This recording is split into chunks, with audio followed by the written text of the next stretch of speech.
Wachok kod mago mag somo kama duol mandiko jopuonj tich e pacho ka TSC kachiel kod riwruoge jopuonj mag NAT kod KUPPET ochopo e winjruok gi tend hukuma mar thieth mar SHA mondo mi jopuonj odar kowuok e hukuma mar thieth mar MINET nyaka SHA.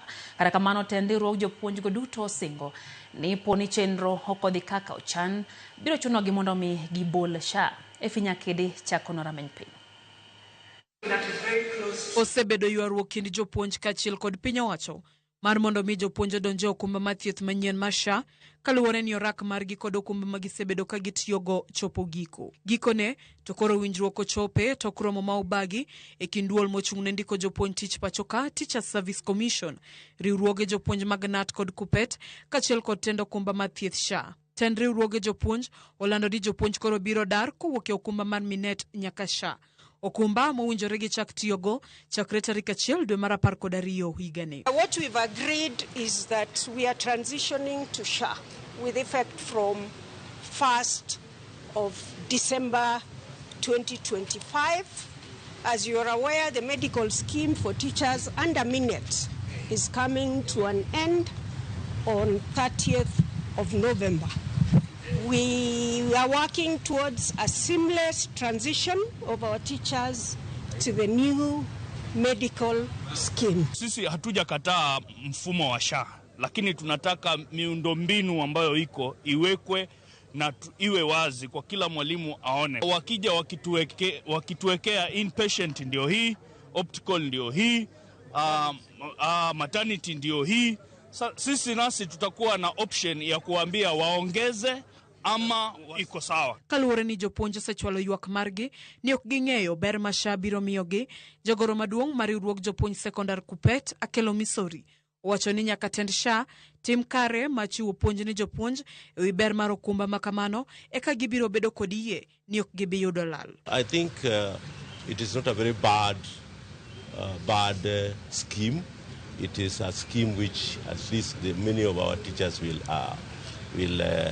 appreciate. What now remains is the sensitization of the teachers to have a total buy-in and also to understand the in-depth of the benefits which accrue in this cover.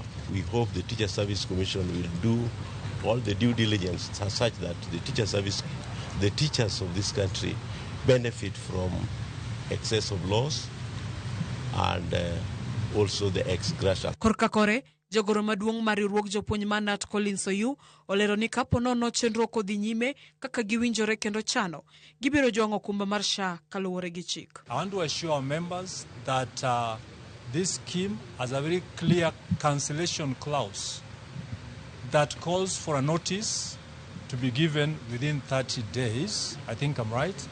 And then cancellation can come in 3 months. So let us not get worried. Masi Mwangangi mabende jata tije mar SHA osingo ni gisechako loso listi mar ute thieth ma jopuonj biro yude chenro mag thieth e bwo okumba mar SHA. Listi moriwo koda ka ute thieth mag piny owacho mag ji giwegi kachiel kod mago ma imiyo sir gi ute lamo. Wagombo niya wang'e ni ka japuonj samoro oyudo kata mana chandruok ni tuo moro goye apoya, bende nitie kaka inyal gole kata ambulance to ng'wech nyaka hospital maber ma SHA biro cover.